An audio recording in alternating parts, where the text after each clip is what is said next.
What's up guys, Rob from trollingmotorparts.com here to show you how to remove your Fortrex or Ultrex trolling motor from the bracket.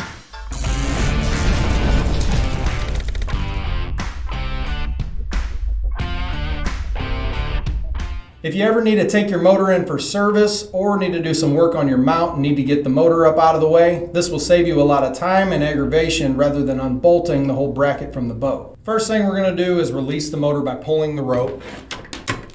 This will release the tension from the bracket and allow you to slide the motor off. You can remove the motor in two different positions, either with it up at an angle like this or with it all the way over in the deployed position if it will clear your boat trailer. I prefer doing it in the deployed position if possible. This bracket does have lift assist, so if you remove it in this position, make sure that you lock it all the way in place before sliding the motor off so that this arm doesn't come up and hit you in the face. To remove the motor, you will need to take off the hex head screw located on the top side of the steering motor or bow guard assembly. To do this, you will need a 1/4 inch Allen wrench.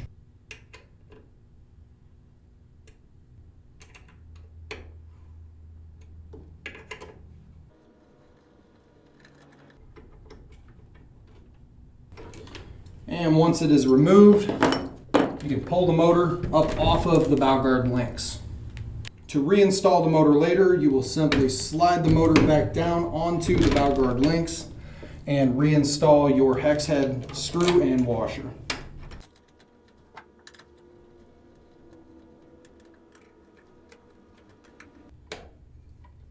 So that's all there is to removing the Fortrex or Ultrex from the bracket. I hope this video helped. If it did, make sure to give us a like and subscribe.